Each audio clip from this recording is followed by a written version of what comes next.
ஓம் நம சிவாய.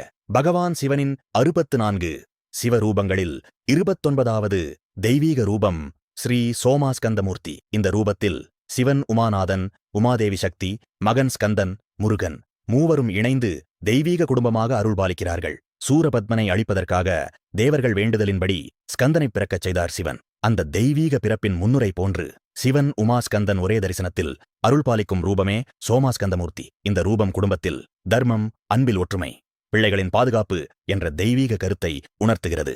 ஸ்ரீ சோமாஸ்கந்தமூர்த்தியின் மகா தரிசனம் திருவாரூர் தியாகராஜ சுவாமி புனித ஸ்தலத்தில் பிரசித்தம். இந்த ரூபத்தை தியானிப்பவர்கள் குடும்ப சாந்தி, குழந்தை பாக்கியம், பாதுகாப்பு, தெய்வீக அருள் பெறுவார்கள்.